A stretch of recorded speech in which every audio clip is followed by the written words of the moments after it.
Bem-vindos a mais uma leitura aqui no Som dos Livros, o canal de audiobooks predileto para quem ama livros. Se você gosta do meu trabalho e quer me ajudar a continuar produzindo esses conteúdos com tanto carinho, agora você pode apoiar o canal pelo Apoia-se. Lá você pode fazer uma doação de qualquer valor ou se inscrever para ter acesso antecipado aos áudios. Essa é uma forma linda de manter esse projeto vivo e caminhando junto com vocês. O link está na descrição. Você também pode fazer parte do Clube dos Membros clicando no botão Seja Membro e ter acesso antecipado a todos os vídeos do canal. Para saber os livros que estão disponíveis no clube, acesse o Som dos Livros no Instagram e confira nos destaques. Eu me chamo Carla e você é sempre bem-vindo por aqui. Deixe seu like e inscreva-se para mais vídeos como esse toda semana. Hoje vamos ler Os Sete Maridos de Evelyn Hugo, de Taylor Jenkins Reid. Primeira parte. New York Tribune. Evelyn Hugo leiloa vestidos, por Priya Amrit. 2 de março de 2017. A lenda do cinema e sensação dos anos 1960, Evelyn Hugo acaba de anunciar que vai leiloar 12 dos seus mais memoráveis vestidos na Christie's a fim de arrecadar fundos para pesquisas de combate ao câncer de mama. Aos 79 anos, Hugo é considerada há décadas uma personificação do glamour e da elegância. Conhecida pelo estilo ao mesmo tempo sensual e recatado, muitos de seus looks mais famosos são vistos como ícones da moda e da história de Hollywood. Os interessados em adquirir uma parte da história de Hugo têm como atrativo não apenas os vestidos em si, mas também o contexto em que foram usados. Entre as peças leiloadas estão o Miranda Laconda verde esmeralda que Hugo usou na cerimônia do Oscar de 1959, o vestido soufflé em organde com gola canoa com que compareceu à estreia de Ana Karenina em 1962 e o Michael Maddox em seda azul marinho que ela vestia em 1982 quando ganhou o prêmio da Academia por sua atuação em Tudo por Nós. Hugo se notabilizou por seus escândalos em Hollywood, entre eles seus 7 casamentos, nos quais se inclui um relacionamento de longa data com o produtor cinematográfico Harry Cameron. O célebre casal hollywoodiano tinha uma filha, Connor Cameron, que sem dúvida é a maior influência por trás da iniciativa do leilão.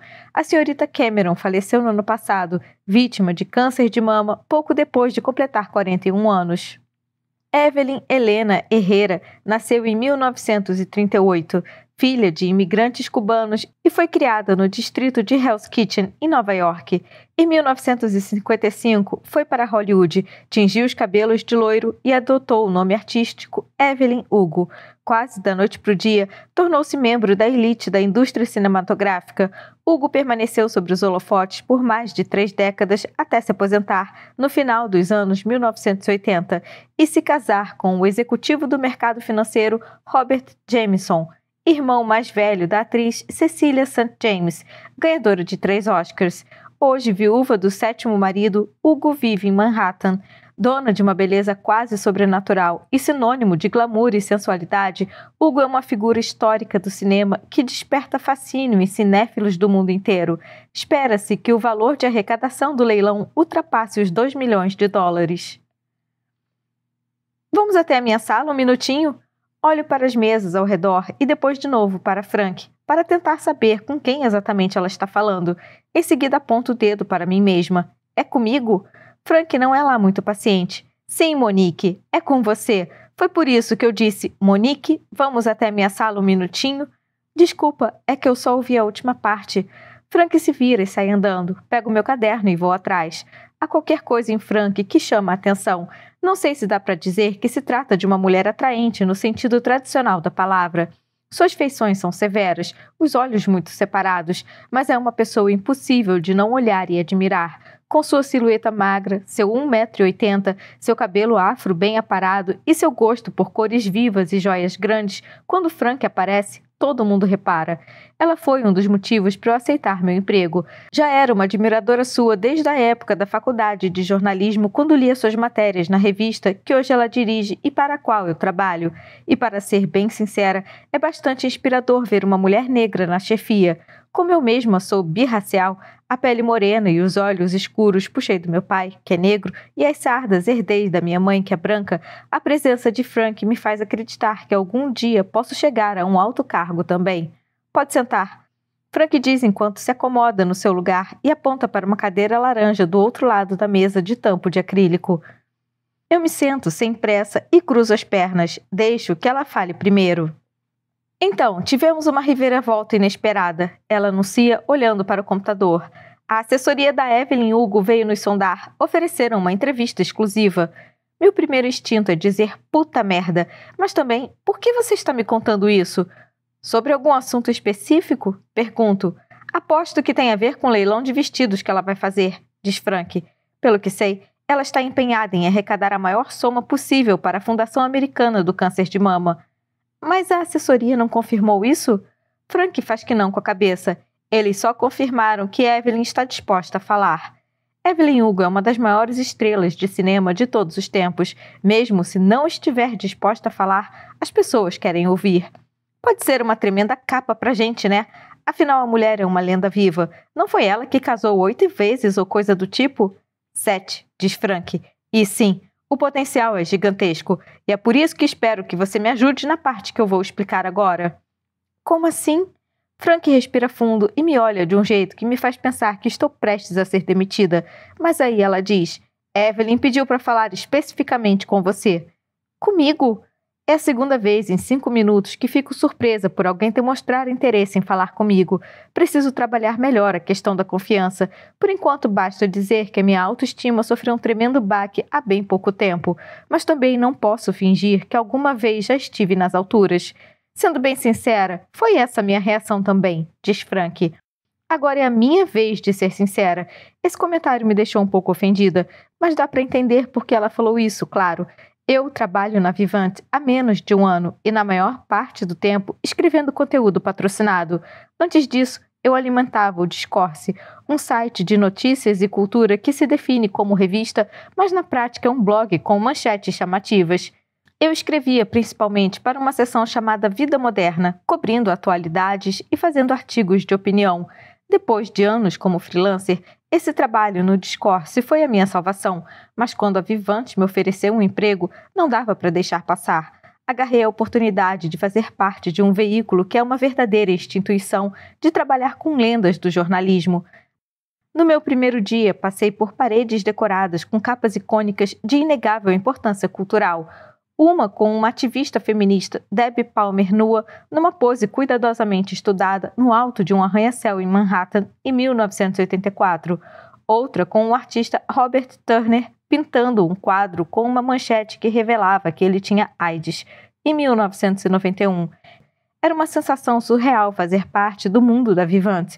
Sempre quis ver meu nome naquelas páginas de papel brilhante. Infelizmente, porém, nas últimas 12 edições, meu trabalho vem se resumindo a fazer perguntas antiquadas para gente velha e endinheirada, enquanto meus ex-colegas de Discourse estão tentando mudar o mundo com textos virais. Portanto, sendo bem direta, não estou muito orgulhosa de mim mesma. Olha, não é que a gente não goste de você, diz Frank. Achamos que você tem futuro na Vivant, mas eu estava pensando em atribuir uma matéria como essa a uma pessoa mais experiente e tarimbada. Por isso eu quero deixar bem claro que nós não sugerimos o seu nome para a assessoria da Evelyn. Mandamos uma lista de 5 nomes de peso, mas eles responderam assim. Frank vira o computador para mim e me mostra um e-mail de um homem chamado Thomas Welk, que suponho que seja o assessor de imprensa de Evelyn Hugo. De Thomas Welk para Troop Frank. CC, Stamen, Jason, Powers, Ryan. Tem que ser Monique Grant ou a Evelyn está fora. Olho de novo para Frank atordoada e, para ser sincera, um tanto maravilhada por Evelyn Hugo ter vontade de fazer alguma coisa comigo. Por acaso você conhece a Evelyn Hugo? O que está acontecendo afinal? Frank me pergunta, virando o computador de volta para o seu lado da mesa. Não. Respondo surpresa, inclusive com a pergunta. Já vi alguns filmes dela, mas não são exatamente do meu tempo. Você tem alguma relação pessoal com ela? Faço que não com a cabeça. Absolutamente nenhuma. Você não é de Los Angeles? Sim, mas a única ligação que posso ter com Evelyn Hugo é se meu pai tiver trabalhado em algum filme dela na época. Ele era fotógrafo de cena. Posso perguntar para minha mãe se for o caso. Legal, obrigada. Frank fica me olhando com uma cara de expectativa. Você quer que eu pergunte agora? Pode ser? Tiro meu celular do bolso e mando uma mensagem para minha mãe. O papai trabalhou em algum filme da Evelyn Hugo? Vejo os 3 pontinhos aparecerem e quando levanto os olhos, percebo que Frank está tentando espiar minha tela. Ela parece sacar que está sendo invasiva e se inclina para trás. Meu telefone apita. Minha mãe responde. Talvez. Foram tantos filmes que fica difícil lembrar. Por quê? É uma longa história, respondo, mas estou tentando descobrir se tenho algum tipo de ligação com a Evelyn Hugo. Você acha que o papai a conhecia? Minha mãe responde. Ah, não! Seu pai nunca se envolvia com os famosos no set de filmagem, por mais que eu pedisse que ele arrumasse uns amigos celebridades pra gente. Eu dou risada. Pelo jeito, não. Não tenho nenhuma ligação com a Evelyn Hugo. Frank assente com a cabeça. Certo. Bom, então a outra teoria é que o pessoal dela escolheu alguém com menos calibre para poder controlar você e, por tabela, a história que vai ser contada. Sinto meu celular vibrar de novo. Bem lembrado, preciso te enviar uma caixa com os trabalhos antigos do seu pai. Umas coisas lindas. Gosto de ter tudo por aqui, mas acho que você vai saber apreciar melhor. Mando ainda essa semana. Você acha que eles estão procurando uma presa fácil? Digo para Frank. Ela abre um sorrisinho. Tipo isso. Então, a assessoria da Evelyn deu uma olhada no expediente da revista, viu meu nome entre o pessoal do baixo escalão e acha que pode me manipular. É essa a ideia? É esse o meu medo. E você está me dizendo isso porque... Frank mede bem as palavras. Porque não acho que eles consigam manipular você. Estão subestimando a sua capacidade. E eu quero essa capa. Quero essa visibilidade. O que você está me dizendo exatamente? Pergunto, me mexendo de leve na cadeira. Frank bate as mãos na mesa e se inclina na minha direção. Estou pedindo para você ir criando coragem para encarar um tete-a-tete com Evelyn Hugo. De todas as coisas que pensei que pudessem me pedir hoje, essa deve ser a 1.099ª da lista. Se eu tenho coragem de ficar cara a cara com Evelyn Hugo, não faço ideia. Sim, respondo por fim. Só isso? Um sim e pronto? Eu quero essa oportunidade, quero escrever essa matéria. Estou cansada de ficar na base da pirâmide alimentar e preciso me dar bem alguma vez na vida, ora essa. Ah, sim, porra!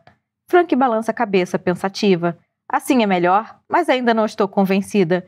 Tenho 35 anos de idade, sou jornalista há mais de uma década, quero escrever um livro algum dia, quero propor minhas próprias pautas, quero ser o primeiro nome que lembram quando alguém como Evelyn Hugo entra em contato e estou sendo subutilizada aqui na Vivant. Para chegar onde quero, alguma coisa precisa acontecer. Alguém vai ter que sair do meu caminho e precisa acontecer depressa, porque a porcaria da minha carreira é a única coisa que me resta. Se eu quero que as coisas mudem, tenho que mudar a maneira como faço as coisas. E provavelmente de uma forma bem drástica. Evelyn quer falar comigo. Digo, você quer Evelyn na revista. Não me parece necessário ter que te convencer de nada, Frank. Pelo jeito, é você que precisa me convencer. Frank fica em silêncio, me encarando com os dedos apoiados na mesa. Eu estava tentando causar um impacto positivo, mas posso ter exagerado na dose. Foi a mesma coisa quando comecei a fazer musculação e fui logo pegando os halteres de 20 quilos. Querer dar um passo maior que a perna é um sinal claro de que a pessoa não sabe o que está fazendo.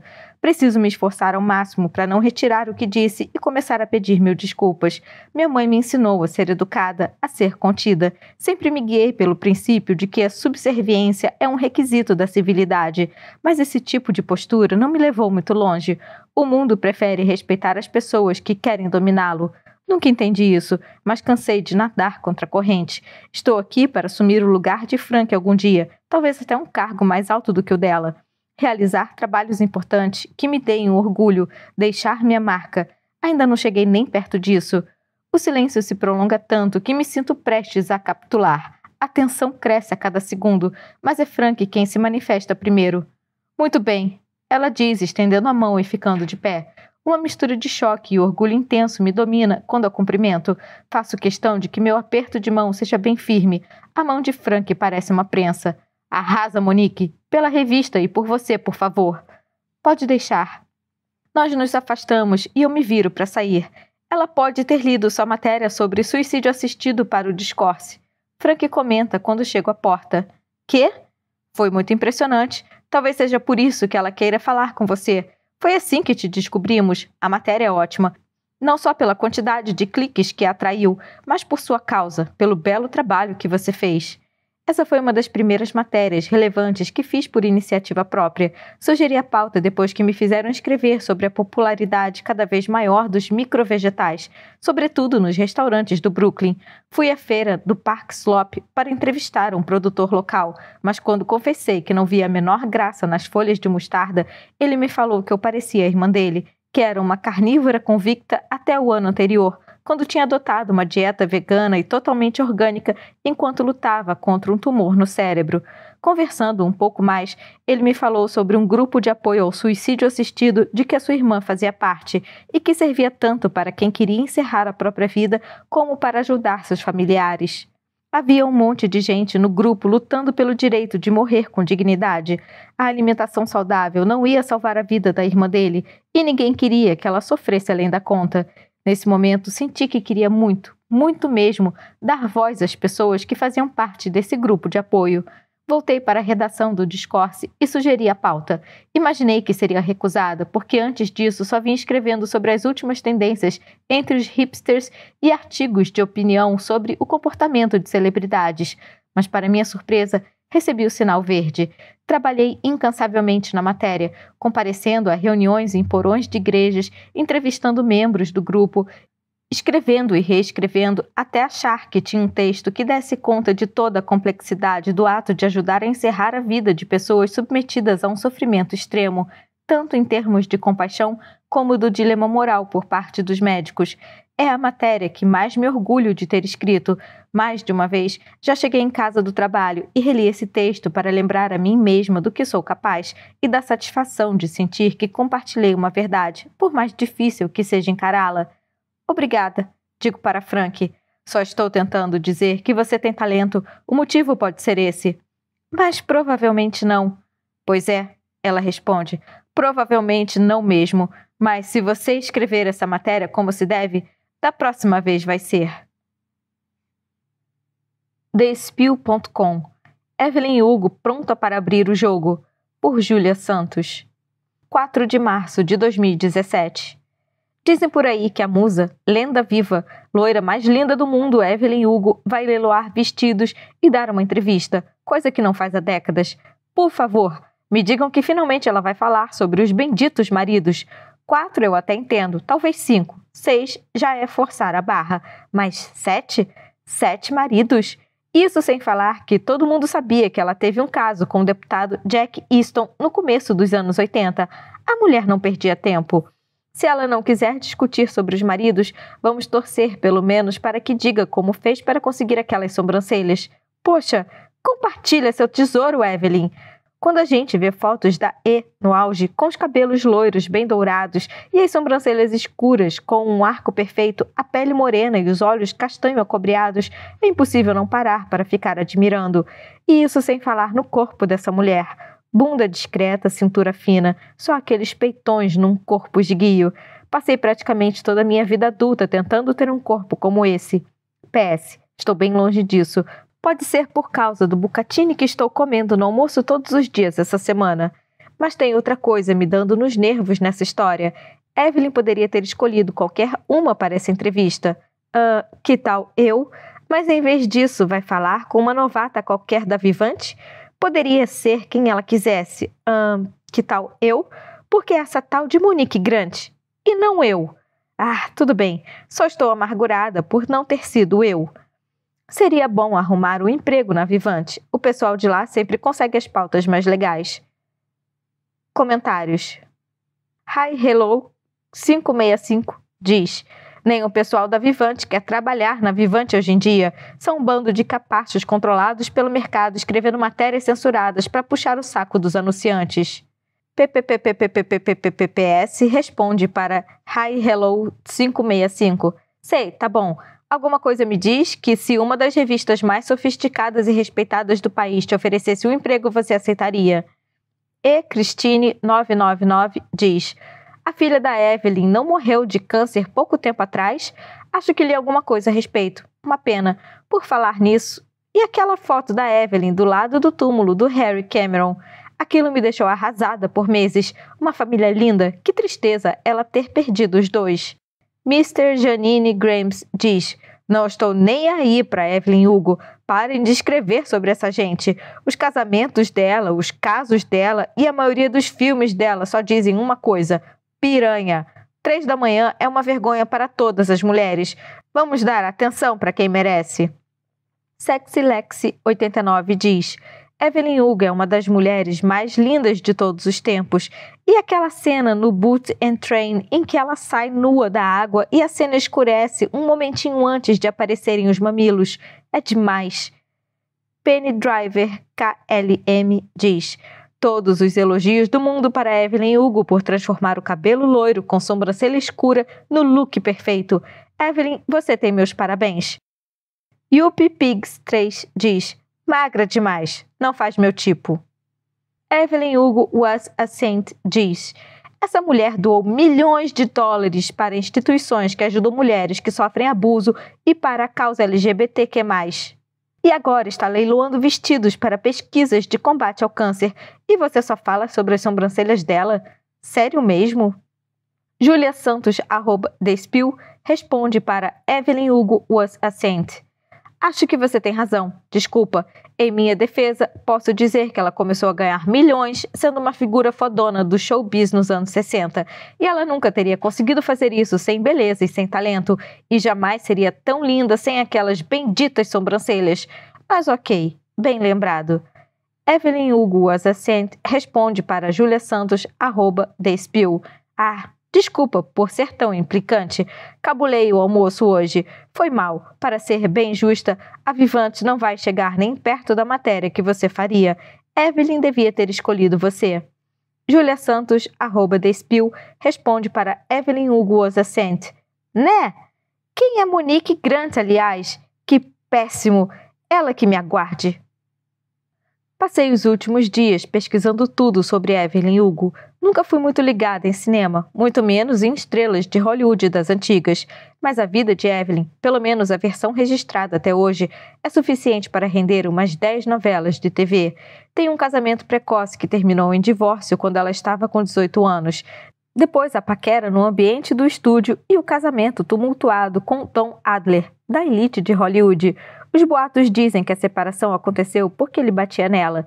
Em seguida veio a retomada, com um filme da Nouvelle Vague francesa, o casamento às escondidas em Las Vegas com o cantor Mickey Riva, o matrimônio cheio de glamour com o estiloso Rex North, que terminou com traições de ambas as partes, a linda história de amor com Harry Cameron e o nascimento da filha Connor, o divórcio arrasador e a união quase às pressas com seu antigo diretor Max Girardi, o suposto caso com o deputado Jack Easton, um homem muito mais jovem que causou o fim da relação com Girardi, e finalmente o enlace com o executivo de mercado financeiro Robert Jameson, que, segundo dizem, se deveu pelo menos em parte à vontade de Evelyn de irritar sua antiga colega Cecilia St. James, irmã de Robert.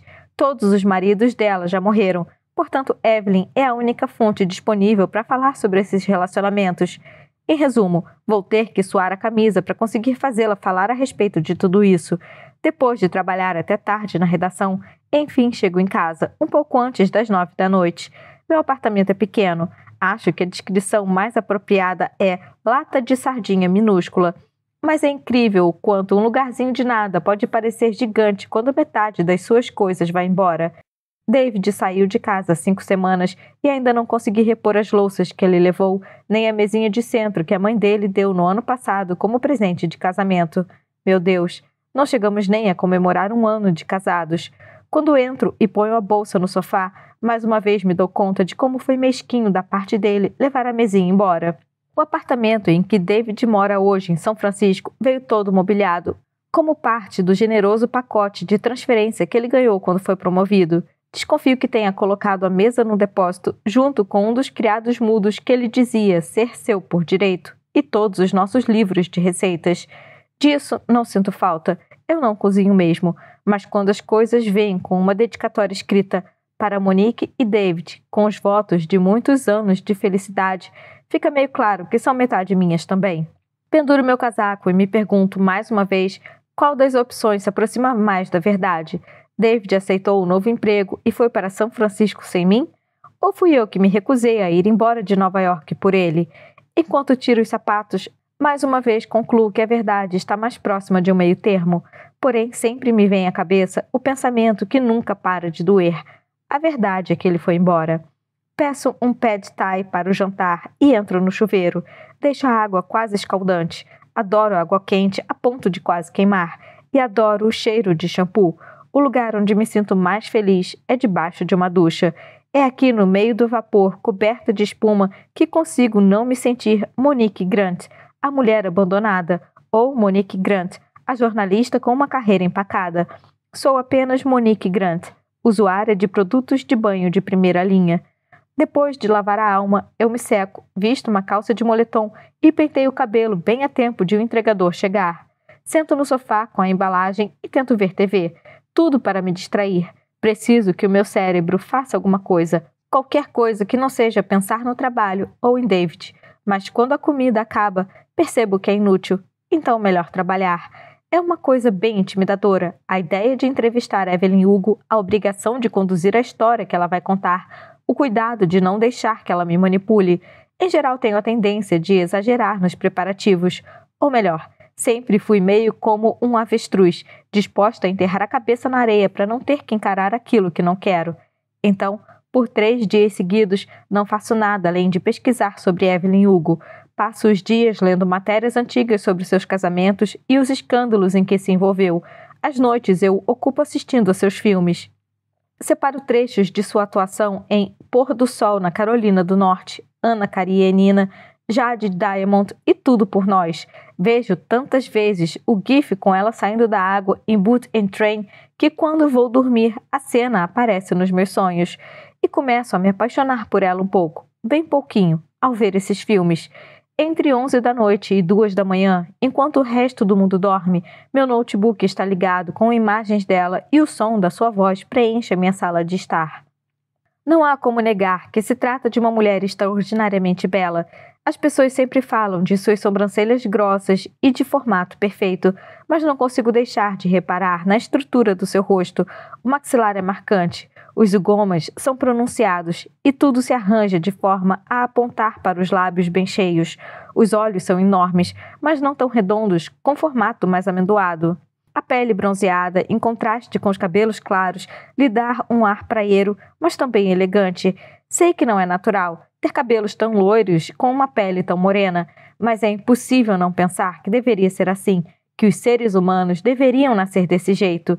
Sem dúvida nenhuma, essa é a parte da razão porque o historiador do cinema Charles Reading uma vez afirmou que o rosto de Evelyn parecia inevitável, tão primoroso, tão próximo da perfeição, que olhando para ela temos a sensação de que suas feições, naquela combinação exata, naquela proporção, estavam destinadas a surgir no mundo mais cedo ou mais tarde. Abro imagens de Evelyn nos anos 50 usando blusas apertadas e sutiãs pontudos, fotografias publicadas na imprensa ao lado de Don Adler no Sunset Studios depois que os dois se casaram, retratos dela no início dos anos 60 com os cabelos bem compridos e lisos, franja no rosto e usando short curto. Em uma foto ela está de maiô branco, sentada à beira do mar numa praia cristalina, com um chapéu preto de aba larga cobrindo quase todo o rosto e os cabelos loiros puxados para o lado esquerdo da cabeça, iluminados pelo sol. Uma das minhas favoritas é uma imagem em preto e branco capturada na entrega do Globo de Ouro de 1967. Ela aparece sentada na primeira poltrona do corredor, com os cabelos presos no alto da cabeça, mas não totalmente esticados. Evelyn está usando um vestido claro de renda com um decote profundo, revelador na medida certa, mostrando a perna direita pela abertura da saia. Há 2 homens, cujos nomes se perderam na história, sentados ao seu lado, olhando para ela, enquanto Evelyn permanece virada para o palco. O da poltrona vizinha espia seu decote, o outro sua coxa. Os 2 parecem fascinados, loucos para poder ver um pouco mais. Talvez eu esteja indo longe demais nas observações, mas essa foto me faz começar a pensar que existe um padrão. Evelyn sempre deixa as pessoas querendo ver um pouco mais, e nunca permite. Mesmo na tão falada cena de sexo em 3 da manhã de 1977, em que ela se contorce toda montada em Don Adler, seus peitos aparecem inteiramente descobertos na tela por menos de 3 segundos. Durante anos se comentou que as cifras altíssimas arrecadadas pelo filme nas bilheterias só foram possíveis porque os casais iam ao cinema várias vezes para rever essa cena. Como é que ela sabe exatamente o quanto deve expor e o quanto deve dissimular? Será que isso vai mudar agora que ela se dispôs a falar? Ou ela vai fazer comigo o que fez durante décadas com as plateias de cinema? Será que Evelyn Hugo vai me contar apenas o suficiente para me deixar intrigada sem revelar nada de fato? Acordo meia hora antes de o despertador tocar. Leio os meus e-mails, inclusive um de Frank com o título "Me mantenha informada", gritando comigo em caixa alta. Tomo um café da manhã bem frugal. Visto uma calça social preta, uma camiseta branca e meu blazer espinha de peixe favorito. Prendo meus cachos compridos e densos num coque no alto da cabeça. Deixo de lado as lentes de contato e escolho os óculos com a armação preta mais grossa que tenho. Olho no espelho e percebo que meu rosto está mais fino depois que Davi foi embora. Apesar de sempre ter sido magra, minha bunda e minha cara sempre revelam quando saio um pouco do peso. E com Davi, nos 2 anos de namoro e nos 11 meses de casamento, ganhei vários quilinhos extras. Davi gosta de comer, e enquanto ele acordava cedo para correr e queimar calorias, eu dormia até mais tarde. Me olhando do jeito como estou, mais arrumada e mais fininha, fico mais confiante. Estou bonita, me sinto bem. Antes de tomar o caminho da porta, pego o cachecol de caxemira marrom que a minha mãe me deu de Natal no ano passado. Em seguida saio, desço as escadas e pego o metrô até a área mais nobre de Manhattan. Evelyn mora perto da 5ª Avenida, com vista para o Central Park. Minha investigação na internet foi extensa o suficiente para descobrir que ela também é proprietária de uma mansão à beira-mar, perto de Málaga, na Espanha. O apartamento em Manhattan é dela desde o fim dos anos 60, quando o comprou junto com Harry Cameron. A casa de praia ela herdou quando Robert Jameson morreu, quase 5 anos atrás. Na minha próxima encarnação, por favor, alguém me lembre de voltar como uma estrela de cinema com direito à porcentagem da bilheteria dos filmes. O prédio de Evelyn, pelo menos por fora, fachada de pedra, estilo arquitetônico do pré-guerra, é incrível. Assim que me aproximo, sou recebida pelo porteiro, um senhor mais velho e bonitão, com olhos simpáticos e sorriso gentil. "Pois não?" ele diz. Sinto até vergonha de dizer. "Vim ver Evelyn Hugo. Meu nome é Monique Grant." Ele sorri e abre a porta para mim. Está na cara que a minha visita já tinha sido comunicada. O porteiro me acompanha até o elevador e aperta o botão do último andar. "Tenha um bom dia, senhorita Grant." Ele diz antes de desaparecer quando a porta do elevador se fecha. Toco a campainha do apartamento de Evelyn às 11 da manhã em ponto. Uma mulher de calça jeans e camisa azul marinho me atende. Parece ter uns 50 anos, talvez mais. Tem origem asiática e os cabelos bem escuros presos num rabo de cavalo. Está segurando uma pilha de correspondências abertas pela metade. Ela sorri e estende a mão. "Você deve ser a Monique." A mulher diz enquanto me cumprimenta. Parece ser do tipo que gosta mesmo de conhecer outras pessoas e simpatizo com ela de imediato, apesar da promessa que fiz de me manter neutra em relação a tudo que eu ouvir hoje. "Eu sou Grace." "Oi, Grace." Respondo. "Prazer em conhecê-la." "Igualmente. Vamos entrando."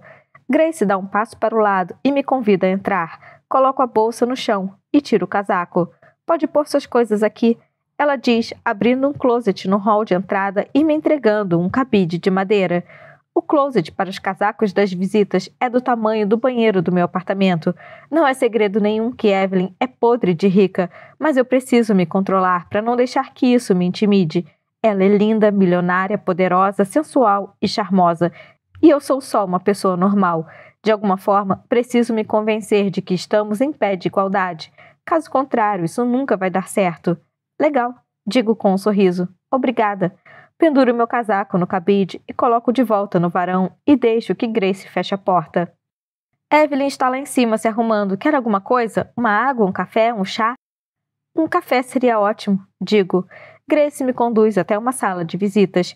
É um espaço iluminado e arejado, com prateleiras brancas cheias de livros do chão até o teto e 2 poltronas estofadas cor de creme. "Pode sentar", ela diz. "Como você prefere?" "O café?" Pergunto insegura. "Pode ser com creme? Com leite também está bom. Mas com creme está ótimo. Ou o que você tiver." Eu tento me controlar. O que eu estou tentando dizer é que eu quero com um pouco de creme, se for possível. Dá para perceber que eu estou nervosa? Grace sorri. Um pouco. Mas você não tem com que se preocupar. Evelyn é muito gentil. Gosta de manter a privacidade, o que pode exigir um pouco de jogo de cintura. Mas já trabalhei para muita gente e posso garantir que Evelyn é uma pessoa acima da média. Ela pagou você para dizer isso? Pergunto. É para ser uma piada, mas meu tom de voz saiu um pouco mais acusatório do que deveria. Por sorte, Grace dá risada. Ela pagou uma viagem a Londres e Paris para mim e meu marido como bônus de Natal no ano passado. Então, de um jeito meio indireto, acho que ela pagou sim. Minha nossa.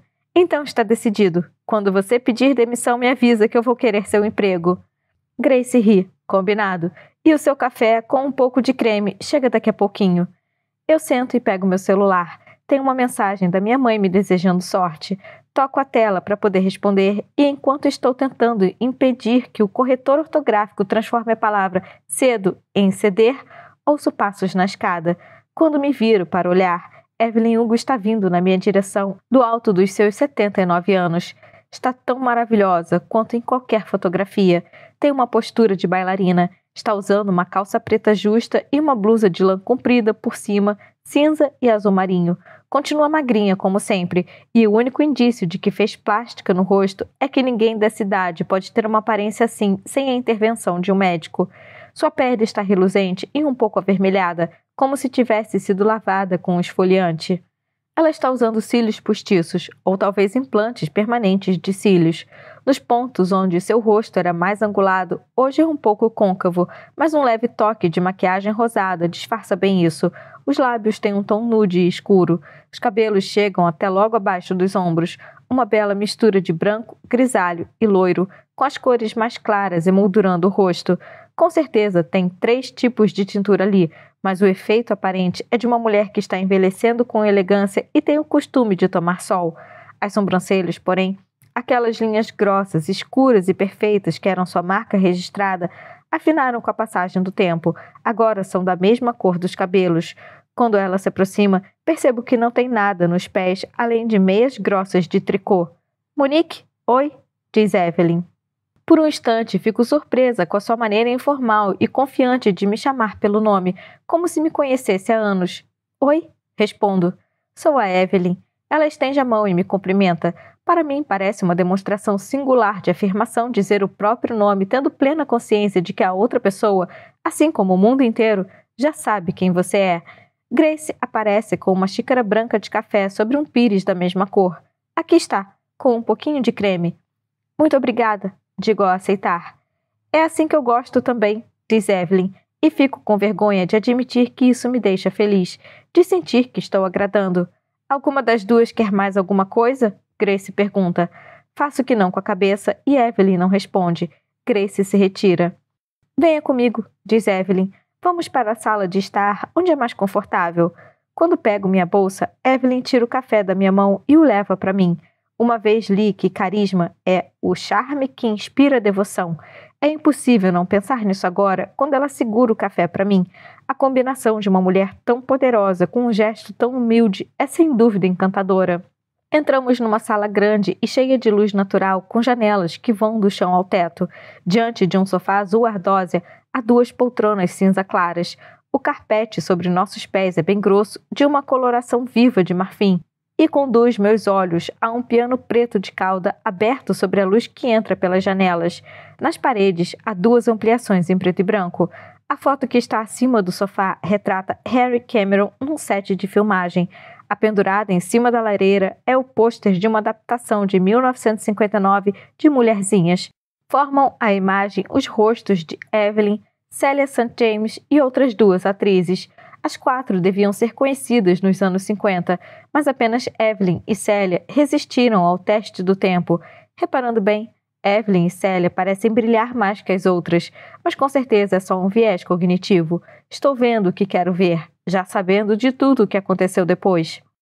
Evelyn põe o pires e a xícara na mesinha de centro de laca preta. Fique à vontade. Ela diz enquanto se acomoda em uma das poltronas estofadas, sentando em cima dos pés. Sente onde você quiser. Concordo com a cabeça. Ponho a bolsa no chão, sento no sofá e pego meu caderninho. Então você está leiloando seus vestidos? Digo enquanto me ajeito. Aperto o botão para acionar a ponta da caneta e me ponho a postos para escutar. É quando Evelyn diz: na verdade, eu chamei você aqui sobre um falso pretexto. Olho bem para ela com a certeza de que ouvi mal. Como é? Evelyn se remexe na poltrona e me encara. Não tenho muito o que dizer sobre entregar um monte de vestidos para Christie's vender. Bom, então... Chamei você aqui para conversar sobre outra coisa. E o que seria? Minha história de vida. Sua história de vida? Repito atordoada, tendo que me esforçar para acompanhar o rumo da conversa. Sem censura. Uma entrevista sem censura com Evelyn Hugo seria, sei lá, alguma coisa bem próxima ao furo jornalístico do ano. Você quer dar uma entrevista sem censura para a Vivante? Não, ela responde. Você não quer fazer a entrevista? Não estou interessada em dar a entrevista para a Vivante. Então, o que eu estou fazendo aqui? Estou ainda mais perdido do que instantes atrás. É para você que eu vou contar a minha história. Olho para ela, tentando decifrar exatamente o que está me dizendo. Você quer abrir o jogo sobre a sua vida e vai fazer isso comigo, mas não para a Vivante? Evelyn confirma com a cabeça. Agora você está me entendendo. Qual é exatamente a sua proposta? Não existe a menor possibilidade de eu ter entrado por acaso numa situação em que uma das pessoas mais intrigantes do mundo esteja me oferecendo sua história de vida sem motivo nenhum. Tem alguma coisa aqui que ainda não sei. Vou contar minha história de vida de uma forma que seja benéfica para nós duas, mas, sendo bem sincera, principalmente para você. De que nível de profundidade estamos falando? E se ela quiser só uma retrospectiva atualizada ou uma matéria chapa branca publicada por um veículo de sua escolha? Tudinho, de cabo a rabo, o que há de bom, de ruim e de podre, ou qualquer clichê capaz de explicar que vou contar a verdade sobre absolutamente tudo que fiz na vida. Uau! Estou me sentindo uma idiota por ter vindo aqui achando que ela ia se limitar a responder perguntas sobre vestidos. Ponho o quaderninho na minha frente e baixo a caneta. Quero lidar com isso da maneira mais perfeita possível, como se uma ave linda e delicada tivesse voado ao meu encontro e pousado em meu ombro, e se eu fizer algum movimento brusco, ela pode sair voando. Então, se entendi direito, o que você está me dizendo é que pretende confessar seus inúmeros pecados. A postura de Evelyn, que até então vinha se mostrando relaxada e tranquila, se altera. Ela se inclina na minha direção. Não falei nada sobre confessar pecados. Eu não mencionei essa palavra em momento nenhum. Eu recuo ligeiramente. Acabei de estragar tudo. Me desculpe, digo. Usei um termo infeliz. Evelyn mantém um silêncio. Me desculpe, senhora Hugo. Isso tudo é uma situação meio surreal para mim. Pode me chamar de Evelyn, ela diz. Certo, Evelyn. Então, qual seria o próximo passo? O que exatamente nós vamos fazer juntas? Pego a xícara e levo aos lábios, dando um golinho de nada. Não vai ser uma matéria de capa para Vivante, ela avisa. Sim, essa parte eu entendi. Respondo, baixando a xícara. Vamos escrever um livro. Ah, vamos? Evelyn confirma com a cabeça. Você e eu, diz. Eu li suas reportagens. Gosto da sua maneira de se comunicar de forma clara e sucinta. Sua escrita tem um estilo sem frescuras que admiro e acho que seria bom para o meu livro. Está me pedindo para ser a ghostwriter da sua biografia. Isso é fantástico, absolutamente fantástico, com certeza. Essa sim é uma boa razão para continuar em Nova York. Uma ótima razão. Coisas desse tipo não acontecem em São Francisco. Evelyn faz que não com a cabeça outra vez. Vou entregar minha história de vida nas suas mãos, Monique. Vou contar toda a verdade. E você vai escrever um livro a respeito. E aí colocamos seu nome na capa e dizemos que foi você que escreveu. É isso que significa ser ghostwriter. Pego a xícara de novo. Meu nome não vai estar na capa porque já vou estar morta. Engasgo com o café e acabo manchando o carpete clarinho com gotas marrons. Ai, meu Deus! Exclamo, talvez alto demais, quando ponho a xícara de volta no pires. Derrubei café no seu carpete. Evelyn releva o ocorrido com um gesto de mão, mas Grace bate na porta e abre uma fresta por onde enfia a cabeça. Está tudo bem? Eu fiz uma sujeira aqui, perdão, digo. Grace escancara a porta e entra para olhar. Me desculpe, eu levei um susto aqui, só isso. Miro os olhos de Evelyn e, apesar de não a conhecer muito bem, sinto que ela está tentando me mandar ficar quieta. Sem problemas, diz Grace. Pode deixar que eu resolvo isso. Está com fome, Monique? Pergunta Evelyn, pondo-se de pé. Como é? Tem um lugar aqui na rua que faz umas saladas ótimas. Eu pago. Ainda não é hora do almoço, e quando fico ansiosa, a primeira coisa que desaparece é o meu apetite, mas aceito mesmo assim, porque fico com a nítida impressão de que não foi uma pergunta. Ótimo, diz Evelyn. Grace, você liga para o Trambinos para avisar? Evelyn põe a mão no meu ombro e, menos de 10 minutos depois, estamos caminhando pelas calçadas bem conservadas do Upper East Side. O vento frio me surpreende e percebo que Evelyn aperta o casaco contra a cintura fina. À luz do sol, fica mais fácil de ver os sinais do envelhecimento. O branco dos seus olhos está opaco e a pele das mãos está chegando ao ponto da transparência. O azul claro das veias que as atravessam me faz lembrar da minha avó. Eu adorava a textura suave da sua pele fina como o papel e o fato de não se esticar de volta quando eu puxava. Evelyn, o que quis dizer com aquilo? Evelyn ri. Só quis dizer que quero que você publique minha biografia autorizada como autora quando eu morrer. Certo, respondo, como se fosse a coisa mais natural do mundo ouvir aquilo. Mas então percebo que é loucura. Sem querer ser indelicada, mas você está me dizendo que está prestes a morrer? Todo mundo vai morrer, querida. Você vai morrer, eu vou morrer, aquele cara vai morrer.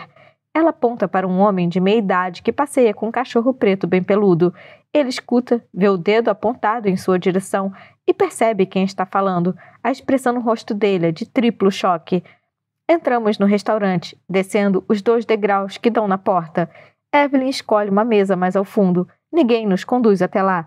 Ela simplesmente sabe para onde ir e o resto do mundo que se adapte. Um garçom de camisa branca e calça e gravatas pretas vem até nossa mesa e serve 2 copos d'água. O de Evelyn não tem gelo. Obrigada, Troy, diz Evelyn. Salada verde? Ele pergunta. Bom, para mim sim, claro, mas para minha amiga eu não sei, diz Evelyn. Pego o guardanapo da mesa e ponho sobre o colo. Uma salada verde está ótima, obrigada. Troy sorri e sai. Você vai gostar da salada, diz Evelyn, como se fôssemos 2 amigas em um bate-papo casual. Muito bem, digo tentando assumir as rédeas da conversa. Me conta mais sobre esse livro que vamos escrever. Já contei tudo o que você precisa saber. Na verdade, só que eu vou escrever e que você vai morrer. Você precisa tomar mais cuidado com seu jeito de expressar as coisas. Eu até posso estar fora do meu habitat, mas minha vida não anda lá essas maravilhas. Mas se tem uma coisa que eu sei bem, é como me comunicar. Eu devo ter interpretado mal alguma coisa, mas garanto que sou muito cuidadosa com as minhas palavras. Evelyn encolhe os ombros. É uma conversa que muda muito pouca coisa na vida dela. Você é jovem e a sua geração tem esse costume de usar palavras com significado muito forte de uma forma bem leviana. Entendi. E eu não falei nada sobre confessar pecados. Dizer que aquilo que tenho para contar é pecado seria ofensivo e errado. Não me arrependo de nada do que fiz, pelo menos das coisas que seriam de esperar, por mais difíceis e repugnantes que possam parecer quando forem expostas. Je ne regrette rien, digo dando um gole na minha água. É esse o espírito, diz Evelyn, apesar de essa música ter mais a ver com não ter arrependimentos porque não se pode viver de passado. O que eu estou dizendo é que eu tomaria várias dessas decisões de novo hoje. Sendo bem clara, eu tenho arrependimentos, sim, só que não é nenhuma coisa sórdida. Não me arrependo das mentiras que contei ou de ter magoado as pessoas. Aceito o fato de que, às vezes, fazer a coisa certa obriga a gente a pegar pesado. E tenho compaixão por mim mesma e acredito em mim. Por exemplo, quando te repreendi lá no apartamento por causa dessa coisa de confessar pecados, não foi a atitude mais gentil a tomar, e não sei nem se você mereceu, mas não me arrependo, porque sei que tenho meus motivos e fiz meu melhor para lidar com os pensamentos e sentimentos que me trouxeram até onde estou. Você se ofendeu com a palavra pecado porque ela implica que tem coisas a lamentar. Nossa salada chega e Troy moe um pouco de pimenta sobre o prato de Evelyn sem dizer nada, até ela levantar a mão para interrompê-lo e abrir um sorriso. Eu recuso. A gente pode lamentar algumas coisas sem necessariamente se arrepender delas, diz Evelyn. Com certeza, digo. Eu entendo e espero merecer um voto de confiança da sua parte agora que estamos pondo tudo em pratos limpos, apesar de existirem várias formas de interpretar o que você está me dizendo. Evelyn ergue o garfo, mas não faz nada com ele. Acho muito importante para uma jornalista que vai ter meu legado nas mãos comunicar exatamente o que eu quis dizer com cada coisa que falei.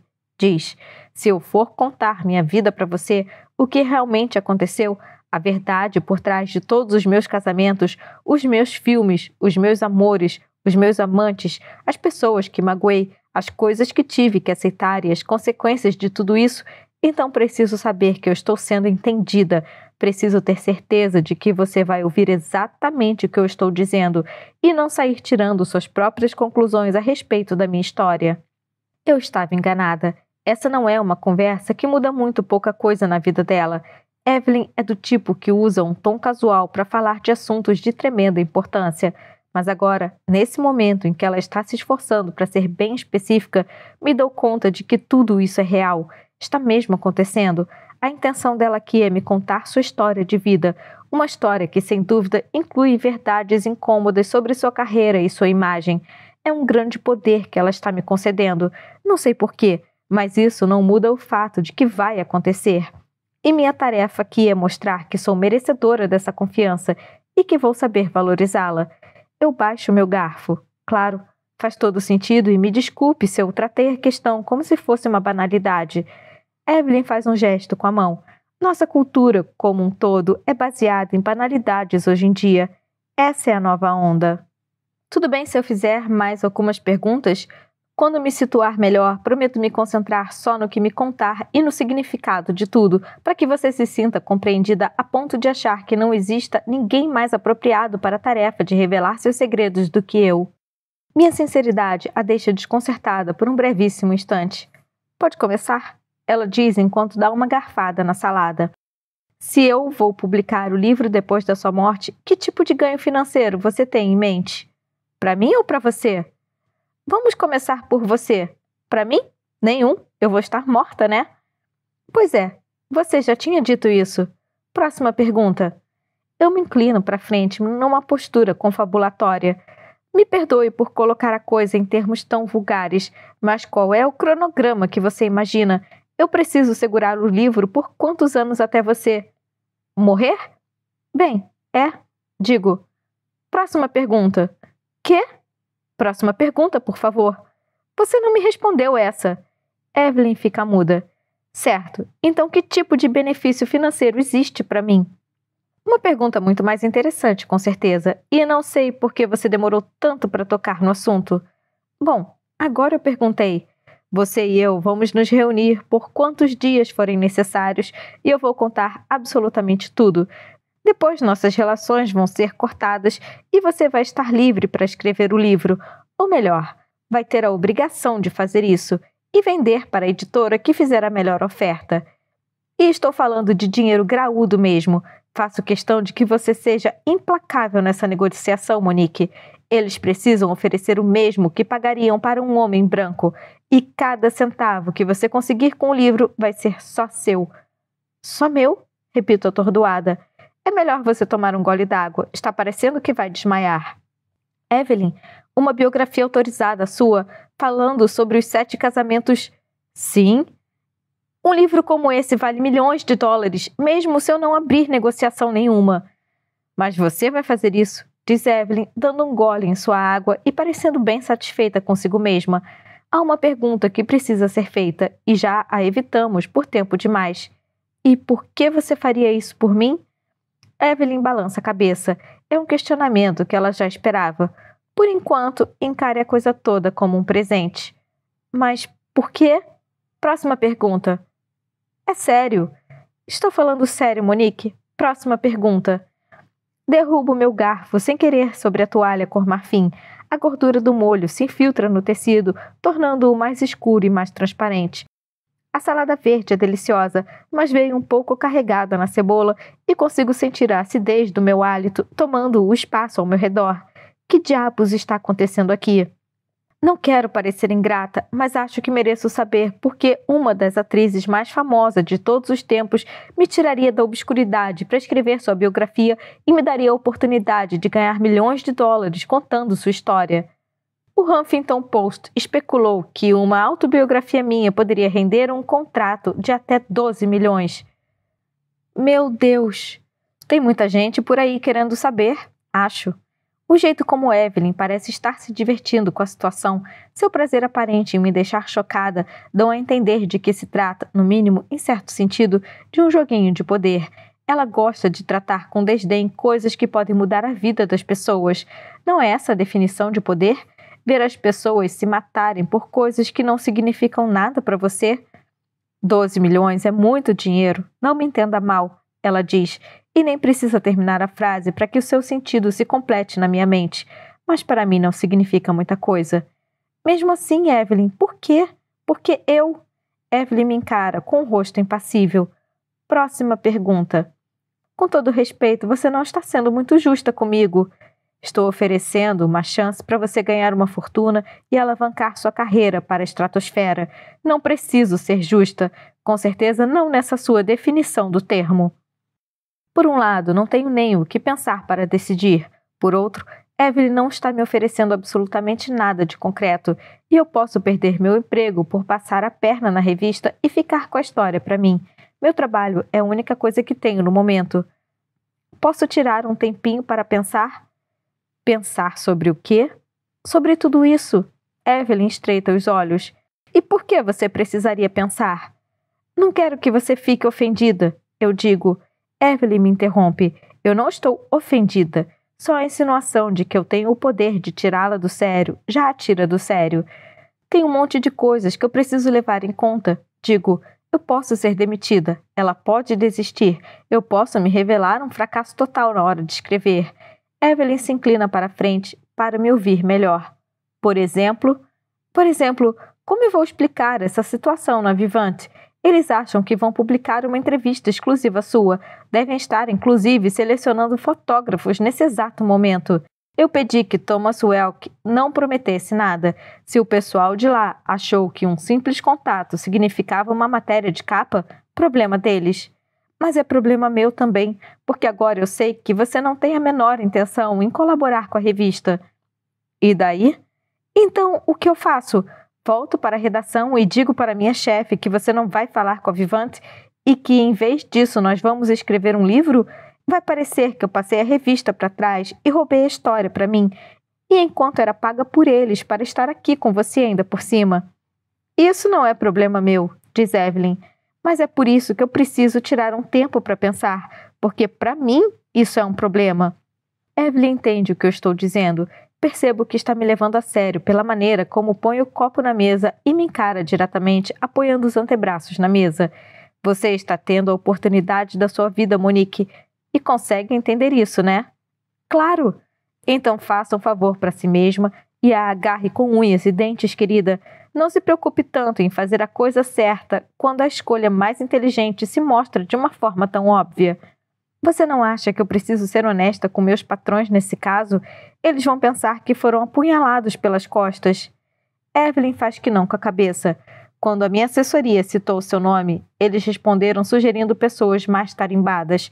Só concordaram em mandar você quando deixei bem claro que eu não falaria com mais ninguém. Sabe por que fizeram isso? Porque eles não acreditam que eu... Porque eles agem em benefício dos próprios interesses. Então faça isso você também. No momento você tem uma chance de se beneficiar absurdamente e tem uma decisão a tomar. Vamos escrever esse livro juntas ou não? Já vou avisando, se você não escrever, não vou contar essa história para ninguém. Vai morrer tudo comigo nesse caso. Porque só eu posso contar a história da sua vida. Você nem me conhece, isso não faz sentido. Não tenho a mínima obrigação de fazer sentido para você. O que está por trás disso tudo, Evelyn? Você faz perguntas demais. Estou aqui para entrevistar você. Mesmo assim, ela beberica a água, engole e me olha bem nos olhos. Quando a gente terminar, você não vai ter mais nenhuma pergunta a fazer. Ela diz, tudo isso que você está tão desesperada para saber, prometo que vou esclarecer antes de acabarmos nosso trabalho. Mas só vou falar sobre essas coisas quando eu quiser. Sou eu quem dá as cartas por aqui, e é assim que vai ser. Quando penso a respeito, percebo que eu seria uma idiota completa se deixasse essa chance passar, não importa quais sejam os termos dela. Não fiquei em Nova York e deixei Davi para ir a São Francisco porque gosto da Estátua da Liberdade. Foi por querer subir na carreira o máximo possível. Fiz isso porque algum dia quero ver o meu nome, o nome que meu pai me deu, impresso em letras garrafais. E essa é a minha chance. Certo, respondo. Muito bem, então. Fico feliz em saber. Os ombros de Evelyn relaxam e ela pega a água de novo com um sorriso. Acho que gostei de você, Monique, ela diz. Respiro fundo e só então percebo como estava com a respiração acelerada. Obrigada, Evelyn. Sou muito grata por isso. Evelyn e eu estamos de volta ao hall de entrada do seu apartamento. Encontro você no meu escritório daqui a meia hora. Ok, respondo quando Evelyn desaparece no corredor. Tiro o casaco e o penduro no closet. Eu deveria usar esse tempo livre para falar com Frank. Se não entrar em contato em breve, ela vai me procurar. Preciso decidir como lidar com a situação. Como garantir que ela não tente arrancar essa chance de mim? Acho que minha única opção é fingir que tudo está saindo de acordo com o esperado. Meu único plano de ação é mentir. Eu respiro fundo. Uma das minhas primeiras lembranças de infância é de ter ido com meus pais à praia em Zuma Beach, em Malibu. Era primavera, acho. A água ainda não estava quente o bastante para a gente poder entrar no mar. Minha mãe ficou na areia, estendendo a toalha e fixando o guarda-sol, enquanto meu pai me pegou no colo e correu comigo até a beira d'água. Lembro de me sentir levíssima nos braços dele, e quando ele pôs meus pés na água, dei um grito dizendo que estava gelada demais. Ele concordou comigo. Estava fria mesmo, mas aí falou: respire fundo 5 vezes. Depois disso, aposto que não vai sentir tanto frio. Vi quando ele colocou os pés na água e respirou fundo. Então pus os pés de volta e fiz a mesma coisa. Ele tinha razão, claro, não estava mais tão gelada. Depois disso, meu pai passou a respirar comigo todas as vezes em que eu me via à beira das lágrimas.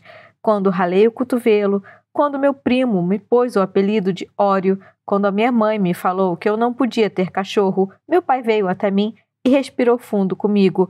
Ainda é doloroso pensar nesses momentos, mesmo depois de tantos anos. Mas por ora, continuo respirando no hall de entrada de Evelyn, me controlando do jeitinho como ele me ensinou. Então, quando me acalmo, pego o celular e ligo para Frank. Monique, ela atende no segundo toque. Me conta, como estão as coisas? Indo bem, respondo. Fico surpresa com a tranquilidade na minha voz. Evelyn é tudo o que se pode esperar de um ícone. Ainda está maravilhosa, carismática como sempre. E estamos avançando. Ela está disposta a falar de algum outro assunto que não sejam os vestidos? O que eu posso dizer agora para já começar a salvar minha pele? Ela está bem reticente sobre qualquer outra coisa que não seja divulgar o leilão, sabe? Estou sendo boazinha por enquanto, tentando ganhar a confiança dela antes de começar a insistir. Ela posaria para uma capa? Ainda é cedo demais para saber. Confie em mim, Frank. Digo, detestando a sinceridade com que minhas palavras saem. Sei o quanto isso é importante, mas no momento só estou concentrada em fazer Evelyn gostar de mim para tentar ganhar alguma influência e conseguir o que a gente quer. Certo, Frank responde. Obviamente vou querer mais que algumas aspas sobre vestidos, mas só isso já seria mais do que as outras revistas conseguiram em décadas, então... Frank continua falando, mas eu paro de ouvir. Estou concentrada demais no fato de que Frank não vai conseguir nem essas aspas. Eu vou ter mais, muito mais. Preciso desligar, aviso. Eu e ela vamos retomar a conversa daqui a pouco. Desligo o telefone e solto o ar com força. Eu dou conta dessa porra toda. Quando entro no apartamento, escuto a voz de Grace na cozinha. Abro a porta vai e vem e vejo que ela está cortando caules de flores. Desculpe incomodar. Evelyn falou pra gente se encontrar no escritório dela, mas não sei onde é. Ah, diz Grace baixando a tesoura e limpando as mãos numa toalha. Vou mostrar pra você. Ela me conduz por uma escada até o gabinete de Evelyn. As paredes têm um belíssimo tom de cinza, combinando com um tapete bege puxando para o dourado. As janelas enormes são emolduradas por cortinas azul escuras e do outro lado da sala há prateleiras de livros embutidas nas paredes. O sofá cinza azulado fica diante da escrivaninha enorme com tampo de vidro. Grace sorri e me deixa à espera de Evelyn. Largo a bolsa no sofá e verifico meu celular. Fica você com a mesa? Evelyn diz enquanto entra e me entrega um copo d'água. Acho que isso só vai funcionar se eu falar e você escrever. Pois é, respondo, me acomodando na cadeira atrás da mesa. Nunca tentei escrever uma biografia antes, afinal, não sou biógrafa. Evelyn me lança um olhar daqueles. Ela se senta à minha frente no sofá. Me deixe explicar uma coisa para você. Quando eu tinha 14 anos, minha mãe já era falecida e eu morava com meu pai. Quanto mais velha eu ficava, mais ficava claro que era uma questão de tempo até meu pai querer me casar com um amigo seu, ou um chefe, ou alguém que facilitasse a vida dele. E sendo bem sincera, quanto mais meu corpo se desenvolvia, menos segura eu me sentia de que meu pai não fosse tentar alguma gracinha comigo também. A penúria era tanta que a gente roubava a eletricidade do vizinho de cima. Tinha uma tomada do nosso apartamento ligada no quadro de força dele. Então era para lá que iam todos os aparelhos elétricos da casa. Se eu precisasse fazer lição de casa, ligava o abajur naquela tomada e sentava lá com o meu livro. Minha mãe era uma santa, de verdade. Era de uma beleza estonteante, uma cantora maravilhosa, com um coração de ouro. Durante anos antes de morrer, ela sempre me dizia que a gente ia embora de Hell's Kitchen para ir direto para Hollywood. Ela dizia que ia ser a mulher mais famosa do mundo e ia comprar uma mansão na praia para nós. Eu fantasiava com nós duas nessa casa, dando festas, bebendo champanhe. Aí ela morreu e foi como o despertar de um sonho. Eu ia continuar em Hell's Kitchen para sempre. Eu era linda, mesmo aos 14 anos. Eu sei que o mundo prefere mulheres que não têm noção do próprio poder, mas estou de saco cheio disso. A verdade é que quando eu passava, as pessoas olhavam, e eu não tinha orgulho nenhum disso. Não fui eu que fiz meu rosto assim, nem meu corpo, mas também não vou sentar aqui e dizer: ai, sério? As pessoas me achavam bonita mesmo? Como uma garotinha fútil. Minha amiga Beverly conhecia um cara do prédio dela chamado Ernie Diaz, que era eletricista, e Ernie conhecia um cara da MGM. Pelo menos era o que diziam no bairro. Um dia Beverly me contou que ouviu falar que Ernie estava arrumando um emprego como instalador de iluminação em Hollywood. Então, nesse fim de semana, inventei uma razão para ir à casa de Beverly e, sem querer, bati na porta do Ernie. Eu sabia exatamente onde Beverly estava, mas bati na porta do Ernie e perguntei: você viu a Beverly Gustafson por aí? Ernie tinha 22 anos. De bonito não tinha nada, mas também não era feio. Disse que não tinha visto minha amiga, mas continuou olhando para mim. Vi quando seus olhos grudaram nos meus, depois foram descendo, examinando cada centímetro do meu corpo no meu vestido verde favorito. E aí, Ernie falou: você já tem 16 anos, menina? Eu tinha 14, não esqueça. Mas sabe o que eu fiz? Eu disse: acabei de fazer. Evelyn me lança um olhar cheio de significado. Você entendeu o que eu estou dizendo? Quando surge uma oportunidade para mudar sua vida, esteja pronta para fazer o que for preciso. O mundo não dá nada de graça para ninguém, só tira de você. Se conseguir aprender alguma coisa comigo, provavelmente vai ser isso. Uau! Certo, digo. Você nunca foi biógrafa, mas agora está dando o primeiro passo para isso. Faço que sim com a cabeça. Entendi. Ótimo, diz Evelyn, relaxando um pouco no sofá. Então, por onde você quer começar? Pego meu caderno e vejo as palavras que rabisquei nas últimas páginas que usei. Tem datas e títulos de filmes, referências a imagens clássicas dela, boatos marcados com pontos de interrogação. E então, com uma letra maior, que repassei várias vezes com a caneta, escurecendo cada letra até alterar a textura da folha, escrevi: quem foi o amor da vida de Evelyn? Essa é a grande pergunta, é o ponto central desse livro. 7 maridos. Qual ela amou mais? Qual era o seu verdadeiro amor? Nas qualidades de jornalistas e de consumidora de cultura, é isso o que quero saber. Não vai ser o começo do livro, mas talvez possa ser o nosso início. Quero saber, quando for falar desses casamentos, qual foi o mais significativo. Olho para Evelyn e vejo que ela está a postos, me esperando. Quem foi o amor da sua vida? Harry Cameron? Evelyn pensa um pouco e responde sem pressa. Não nesse sentido que você está perguntando. Em que sentido, então? Harry foi meu melhor amigo. Foi ele quem me inventou. E foi a pessoa que me dedicou o amor mais incondicional. A pessoa que eu amei da forma mais pura, acho, além da minha filha. Mas não, Ele não foi o amor da minha vida. Por que não? Teve outra pessoa. Certo. Quem foi o amor da sua vida, então?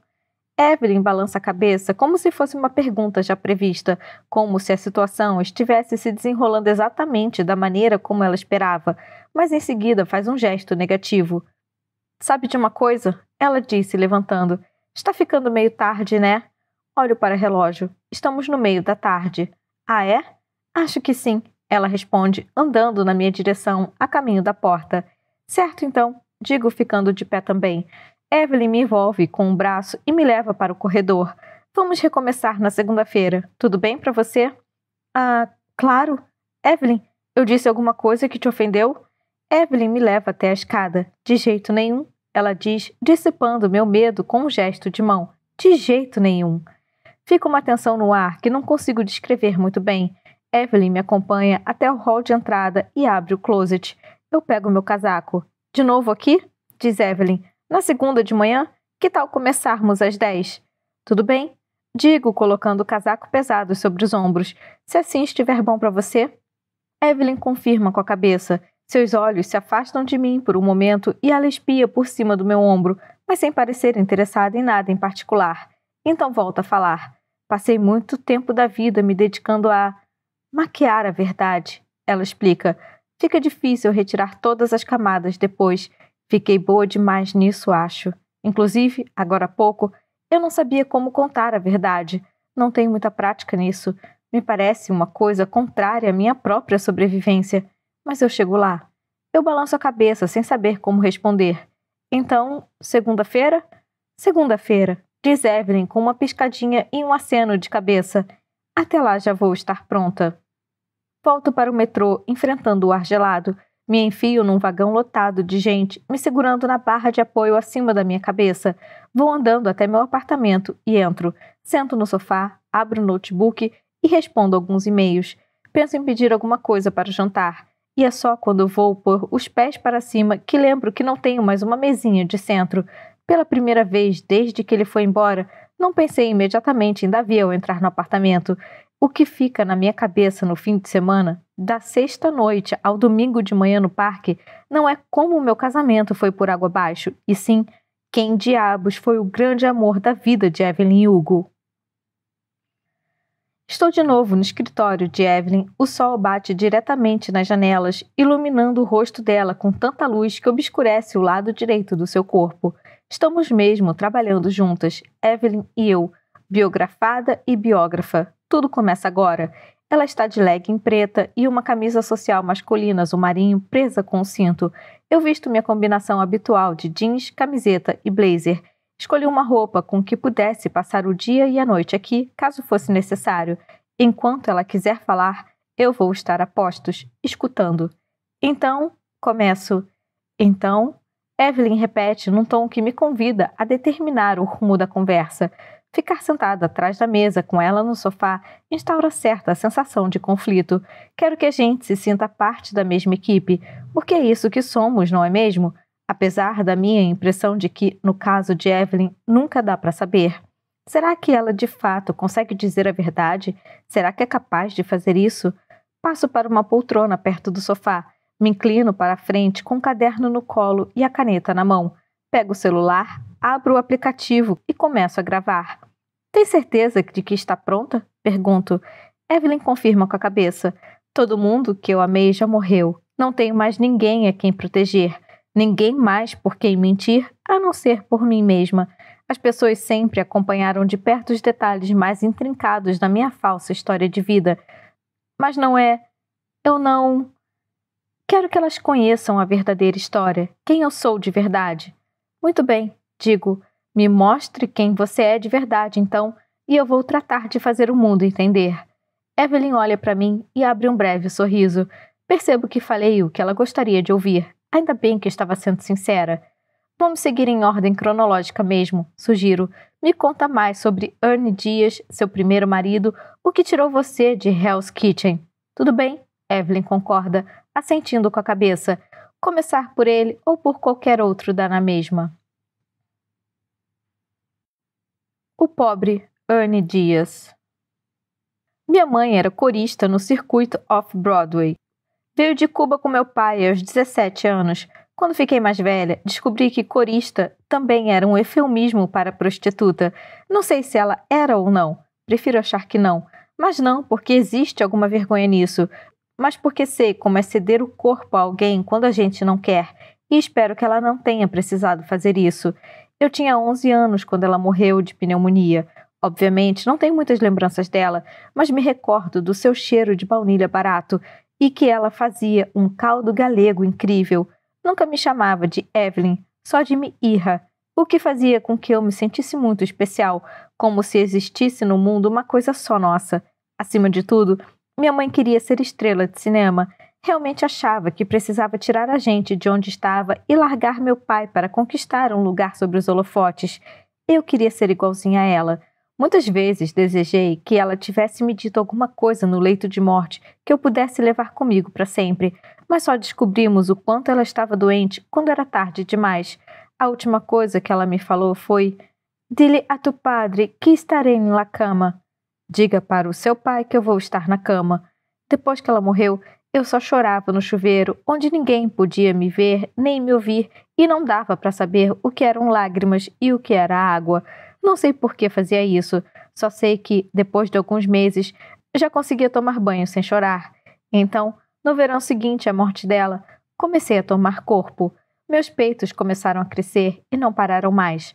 Aos 12 anos, tive que revirar as coisas da minha mãe em busca de um sutiã que me servisse. O único que encontrei era pequeno demais, mas passei a usar mesmo assim. Aos 13 anos, eu tinha mais de 1,70 m, cabelos castanho escuros, bem longos e brilhantes, pernas compridas, pele morena e um busto que quase arrebentava os botões dos meus vestidos. Homens adultos paravam para me olhar na rua e algumas meninas do meu prédio não queriam mais andar comigo. Foi uma época solitária, órfã de mãe, com um pai abusivo, sem amigas e uma sensualidade que a minha cabeça não tinha preparo para entender. O caixa do mercadinho da esquina era um menino chamado Billy. Era irmão de uma menina que sentava perto de mim na escola e tinha 16 anos. Num dia de outubro, fui até lá comprar um doce e ele me beijou. Eu não queria que ele me beijasse, eu o empurrei, mas ele me segurou pelo braço. "Ah, qual é?" ele falou. A loja estava vazia, ele tinha mais força que eu e me apertou mais forte. Nesse momento, percebi que ele ia conseguir o que queria de mim, com a minha permissão ou não. Então eu tinha duas escolhas. Podia fazer o que ele queria de graça ou podia ganhar doces grátis. Nos 3 meses seguintes, eu pude pegar o que queria naquele mercadinho e, em troca, saía com Billy aos sábados à noite e deixava que ele tirasse minha blusa. Nunca tive muita escolha nesse sentido. Ser desejada significava a obrigação de satisfazer os outros. Pelo menos era essa minha visão na época. Lembro que um dia ele falou, no depósito escuro e apertado, com as minhas costas prensadas contra um caixote de madeira: "Você meio que tem um poder sobre mim."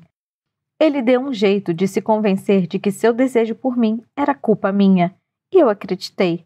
Olha só o que eu faço com os coitados desses meninos, eu pensava, mas por outro lado, esse é o meu valor, a minha força. Então, quando ele me dispensou, porque enjoou de mim, porque encontrou alguém mais interessante, foi ao mesmo tempo um alívio e uma sensação de fracasso. Houve mais um garoto para que eu tirava a blusa porque achava que tinha essa obrigação, antes que começasse a entender que eu é que poderia ditar a escolha. Eu não queria ninguém.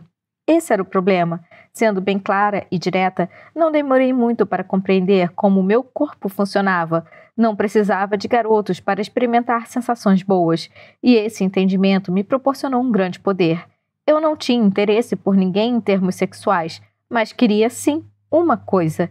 Queria ir para bem longe de Hell's Kitchen.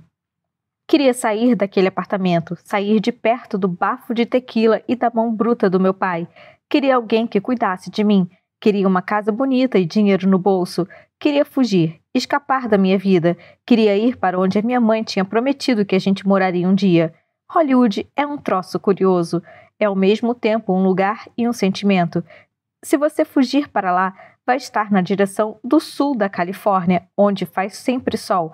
E em vez das calçadas escorregadias e das sarjetas imundas, vai encontrar palmeiras e laranjeiras. Mas também vai estar na direção de um modo de vida que só é retratado nos filmes.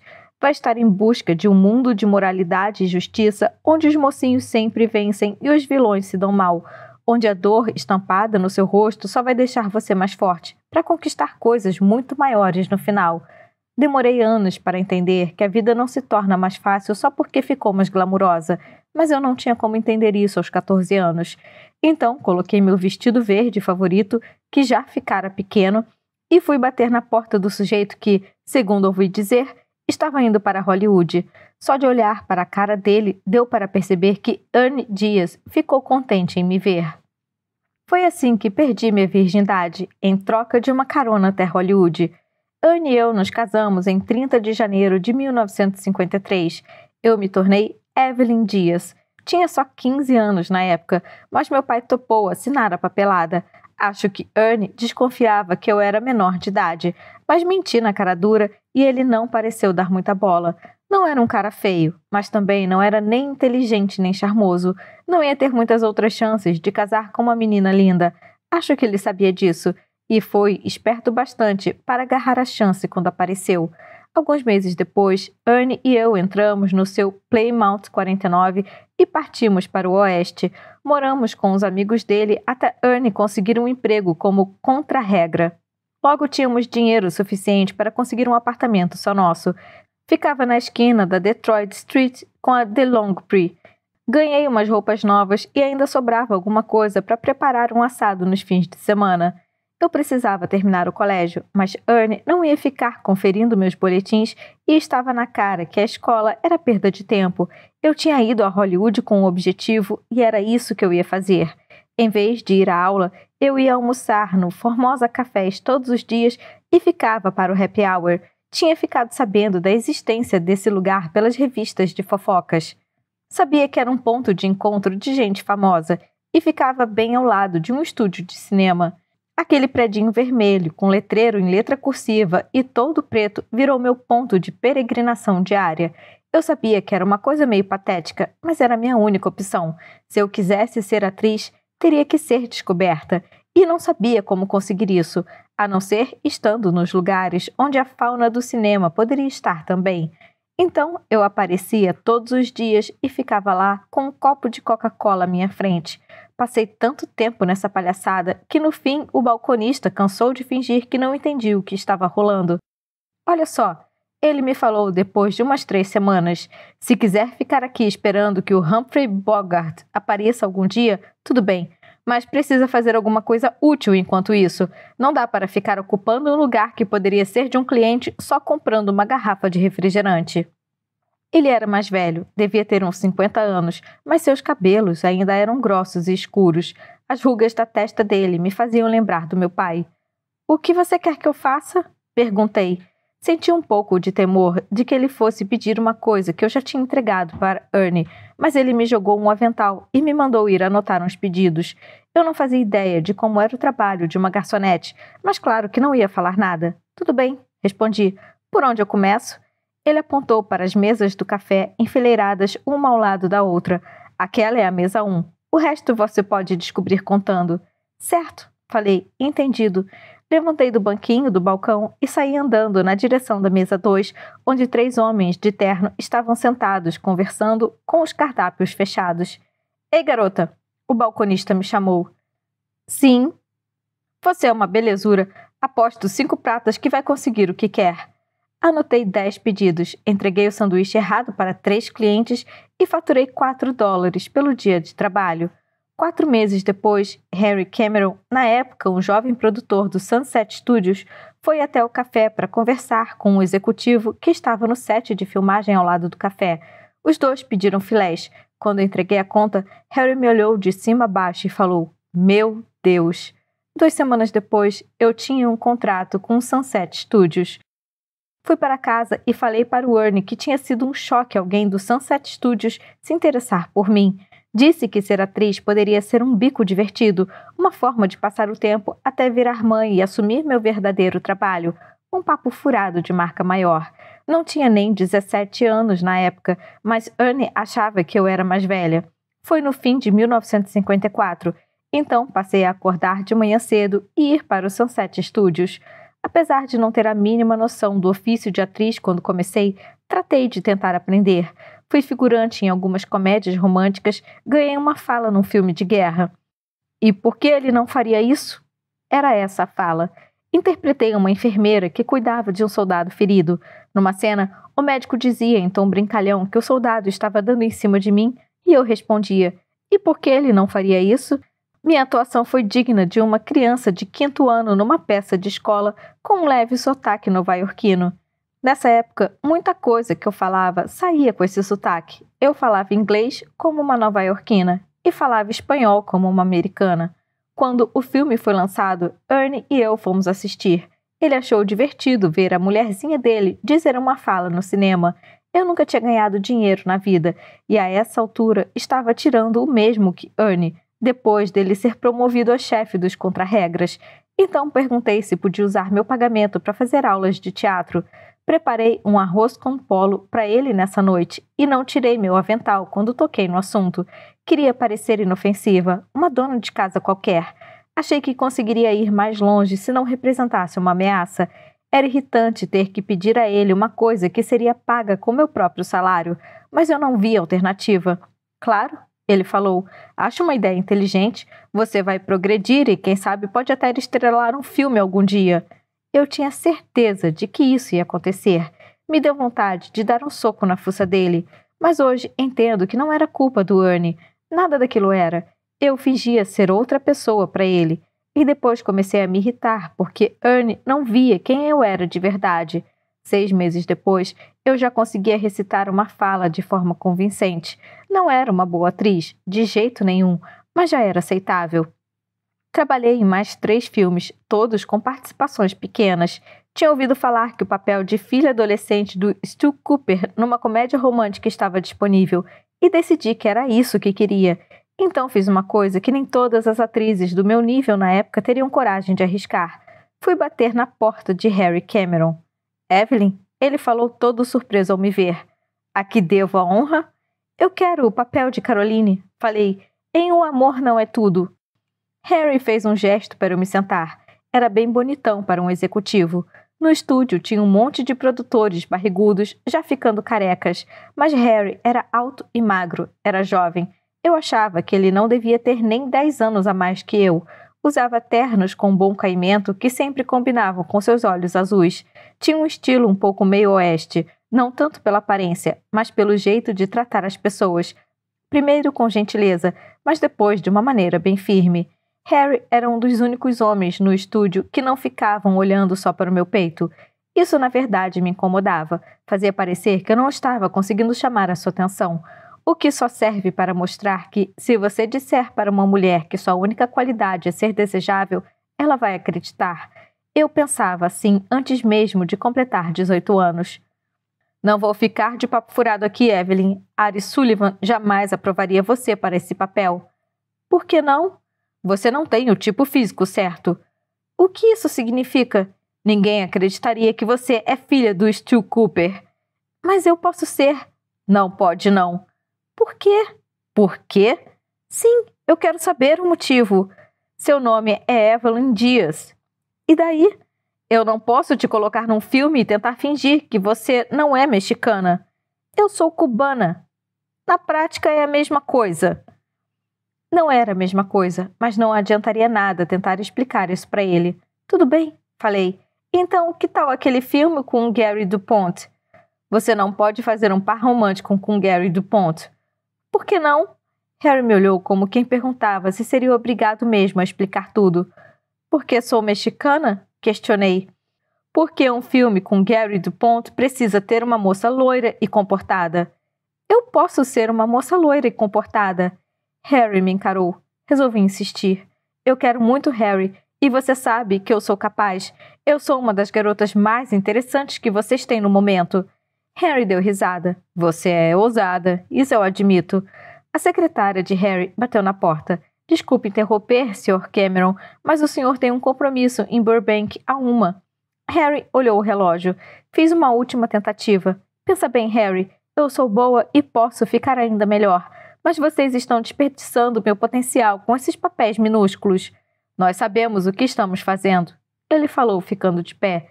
Eu me levantei também. Como você imagina minha carreira daqui a 1 ano, Harry? Fazendo um papel de professorinha com 3 falas.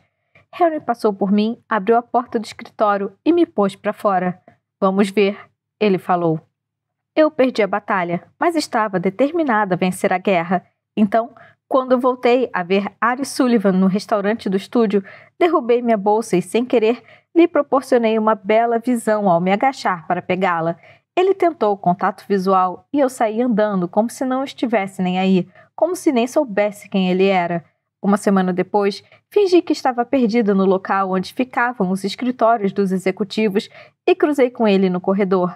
Era um sujeito robusto, mas aquele peso todo combinava com ele. Seus olhos eram de um castanho tão escuro que mal dava para ver as pupilas e estava sempre com a barba por fazer. Mas tinha um sorriso bonito, e foi nisso que me concentrei. Senhorita Dias? Ele falou. Fiquei ao mesmo tempo surpresa e nem um pouco surpresa por ouvir meu nome na boca dele.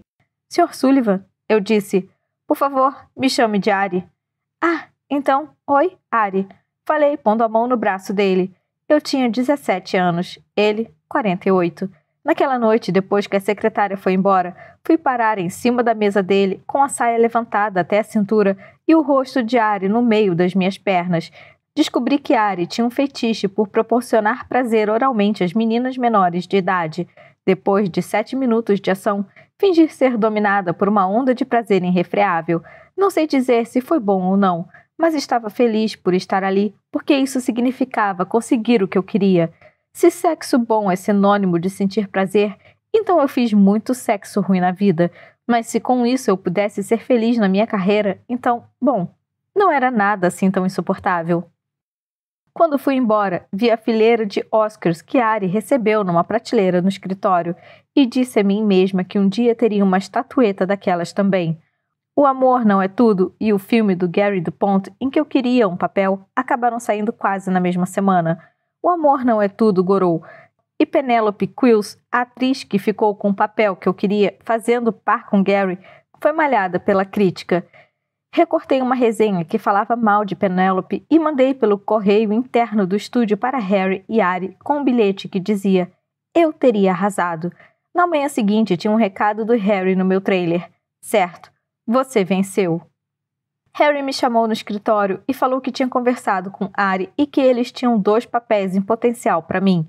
Eu podia interpretar uma herdeira italiana como coadjuvante num romance de guerra ou fazer o papel de Jo em Mulherzinhas.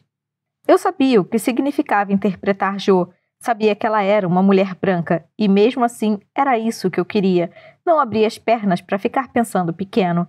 Jo, respondi, pode me dar o papel da Jo. E com essa escolha, fiz as engrenagens da máquina do estrelato começarem a girar a meu favor. Harry me apresentou para Gwendolyn Peters, a esteticista do estúdio. Gwen clareou meu cabelo e cortou mais curtinho até a altura do ombro e desenhou minhas sobrancelhas, tirou os pelos que eu ainda tinha entre elas. Fui me consultar com um nutricionista que me mandou perder exatamente 3 quilos, me aconselhando a começar a fumar e a trocar algumas refeições por sopa de repolho. Trabalhei com um fonoaudiólogo que me fez perder o sotaque nova-iorquino e me proibiu de falar qualquer coisa em espanhol. E como era de esperar, preenchi um questionário de 3 páginas sobre a minha vida até então. O que o meu pai fazia da vida, como eu gostava de passar meu tempo livre, tinha algum animal de estimação. Respondi tudo com sinceridade. O pesquisador leu em uma sentada e falou: Ah, não. Isso não serve. De hoje em diante, sua mãe morreu num acidente e você foi criada pelo pai. Ele trabalhava na construção civil em Manhattan e nos fins de semana te levava para passear em Coney Island. Se alguém perguntar, você adora jogar tênis e nadar e tem um São Bernardo chamado Roger. Posei para pelo menos umas centenas de fotos de divulgação. Com meus cabelos loiros, minha silhueta mais fininha, meus dentes mais brancos. É quase inacreditável o tanto de coisas que me mandaram fazer.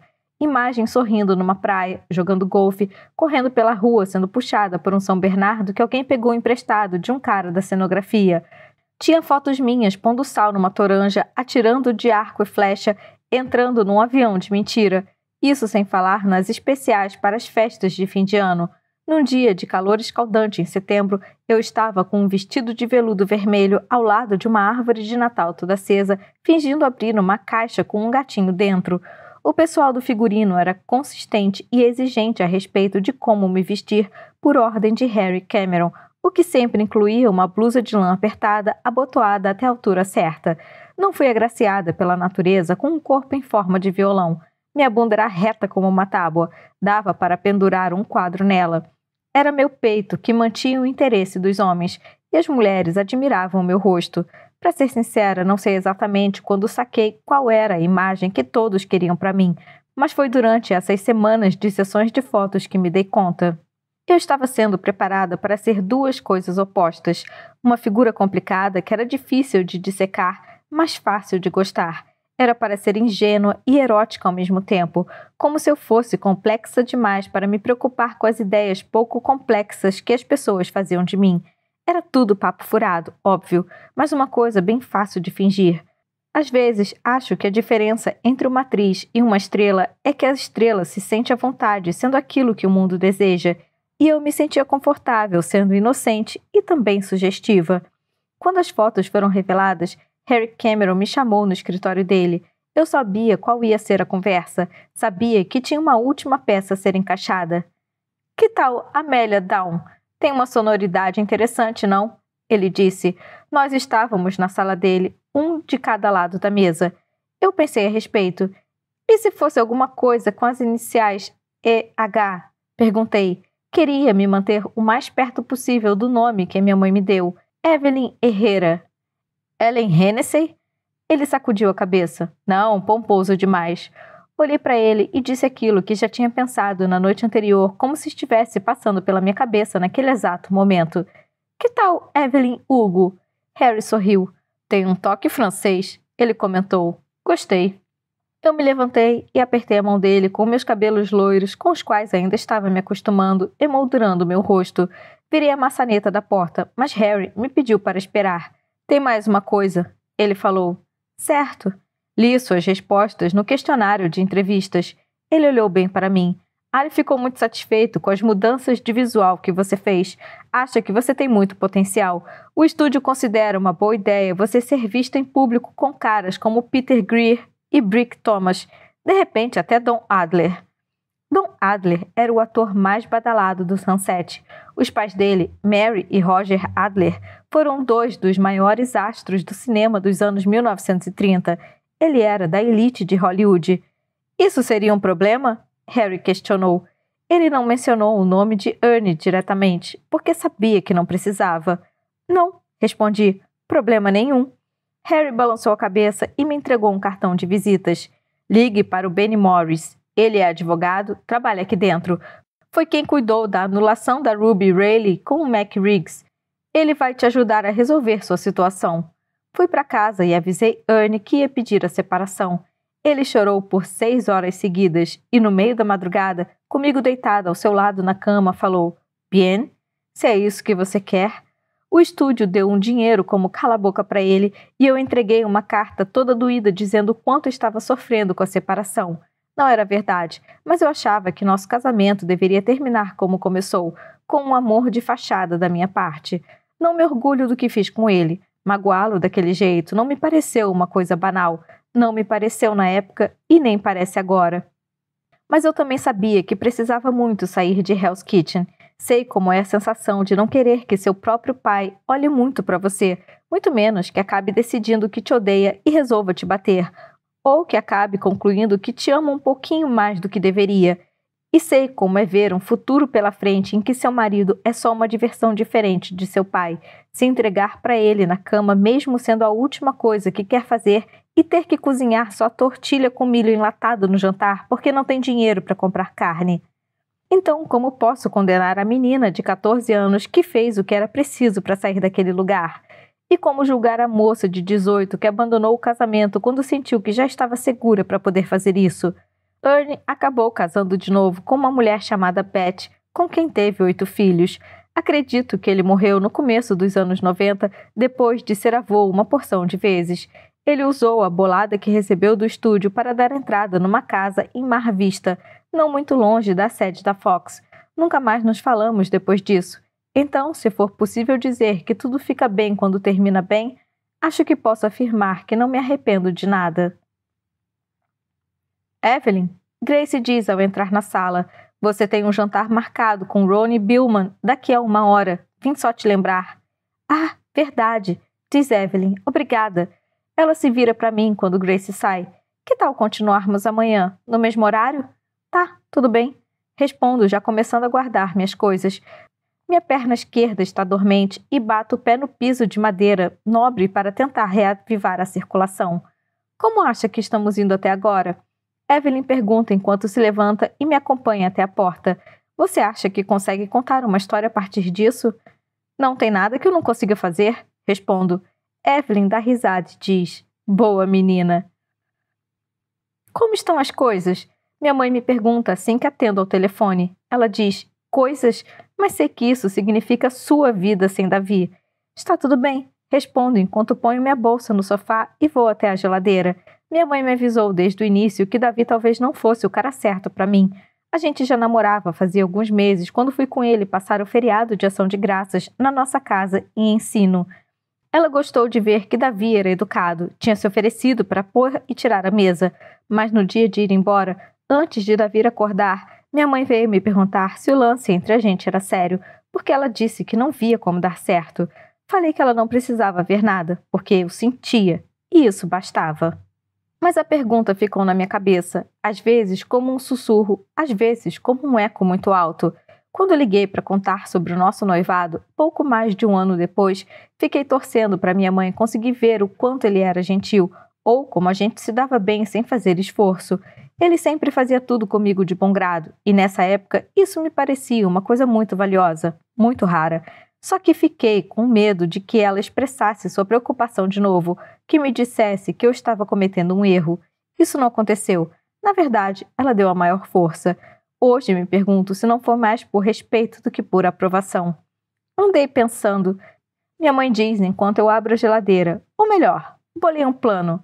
Pego uma garrafa de Pellegrino, um pote de plástico com tomate e cereja e uma embalagem aguada de queijo burrata. Ah, não, respondo. O que foi que você fez? Minha mãe ri. Ela sempre teve uma risada formidável, despreocupada, jovial. A minha é inconsistente. Às vezes sai alta, às vezes sai abafada, e tem horas que eu pareço um velho rindo. Davi dizia que a minha risada de velho era a mais autêntica, porque ninguém em sã consciência iria querer fingir que estava rindo desse jeito. Hoje eu me pergunto quando foi a última vez que isso aconteceu. Ainda não fiz nada, minha mãe responde. Por enquanto é só uma ideia, mas acho que eu estou a fim de te fazer uma visita. Fico em silêncio por um instante, pensando os prós e os contras, enquanto mastigo um enorme pedaço de queijo que enfiei na boca. Contra, ela vai criticar todas as roupas que eu vestir em sua presença. Pró, ela vai fazer macarrão com queijo e bolo de coco. Contra, ela vai perguntar se está tudo bem comigo a cada 3 segundos. Pró, por pelo menos alguns dias, quando eu chegar, meu apartamento não vai estar vazio. Eu engulo meu queijo, certo? Digo por fim. Ótima ideia. A gente pode sair para ver algum show, sei lá. Ai, ainda bem, ela responde. Já até reservei a passagem. Mãe, eu resmungo. O que foi? Eu poderia ter cancelado se você não me quisesse aí, mas não foi o caso. Então ótimo. Chego em 2 semanas. Pode ser, né? Eu sabia que isso ia acontecer assim que a minha mãe pediu a aposentadoria parcial do emprego de professora no ano passado. Ela passou décadas como coordenadora de ciências numa escola particular de ensino médio e quando me contou que ia passar a dar aulas só para 2 turmas, eu sabia que esse tempo e essa atenção iam ser desviados para alguma outra coisa. Sim, pode ser, respondo enquanto corto os tomates e despejo azeite em cima. Só quero saber se você está bem mesmo, ela diz. Quero estar com você. Você não precisa... Eu sei, mãe, interrompo. Sei sim, já entendi. Obrigada por querer vir. Vai ser divertido. Não necessariamente divertido, mas vai ser bom. Como uma festa ao final de um dia ruim. A gente não quer ir, mas sabe que vai ser melhor. Sabe que, mesmo se for um saco, pelo menos vai ser melhor ter saído um pouco de casa. Recebeu a encomenda que eu mandei? Ela pergunta. Encomenda? Com as fotos do seu pai? Ah, não, respondo. Não chegou, não. Ficamos quietas por um instante e minha mãe acaba se irritando com o meu silêncio. Ah, pelo amor, estava esperando você tocar no assunto, só que não aguento mais esperar. Como está indo sua matéria com a Evelyn Hugo? Ela pergunta. Estou morrendo de curiosidade e você não me diz nada. Sirvo minha água e digo que Evelyn é ao mesmo tempo direta e difícil de entender. E depois conto que ela não quer fazer matéria nenhuma para Vivante. Quer que eu escreva um livro. Não entendi, ela diz. Você vai escrever a biografia dela? É, confirmo. E por mais promissor que isso possa parecer, tem alguma coisa esquisita nessa história. Enfim, parece que em momento algum ela pensou em fazer uma matéria para Vivante. Acho que só estava... Eu me detenho porque não sei ao certo o que eu estou tentando dizer. O quê? Penso mais um pouco. Só estava usando a Vivante para chegar até mim. Não sei direito, mas Evelyn é muito calculista. Alguma coisa ela está tramando. Bom, não me surpreende ela ter feito isso. Você é talentosa, é inteligente. Começo a revirar os olhos por causa da previsibilidade dos comentários da minha mãe, mas gosto de ouvir os elogios mesmo assim. Não, é sério, mãe. Tem alguma coisa por trás disso, com certeza. Isso não está cheirando bem. Pois é. Eu tenho algum motivo para me preocupar? Minha mãe pergunta. Quer dizer, você está preocupada? Não tinha parado para pensar nisso em termos tão diretos, mas acho que a resposta é não. Estou curiosa demais para me preocupar. Digo, bom, então trate de compartilhar as fofocas mais quentes com a sua mãe. Eu encarei um trabalho de parto de 22 horas por sua causa. Acho que mereço isso. Eu dou risada e acho que soou um pouco, só um pouquinho, parecida com a de um velho. Tudo bem, eu respondo. Eu prometo. Certo, diz Evelyn. Estamos prontas? Ela está de novo em seu lugar. E eu, atrás da mesa. Grace trouxe uma bandeja de muffins de mirtilo, 2 xícaras brancas, um bule de café e um açucareiro de inox cheio de creme. Eu levanto, sirvo o meu café, acrescento creme, volto para trás da mesa, aciono o gravador do celular e respondo. Sim, tudo pronto. Pode ir em frente. O que aconteceu depois? Inscreva-se no Clube de Membros ou no Apoia-se do Som dos Livros e tenha acesso antecipado a todos os livros do canal. Fim da primeira parte do livro Os Sete Maridos de Evelyn Hugo, de Taylor Jenkins Reid.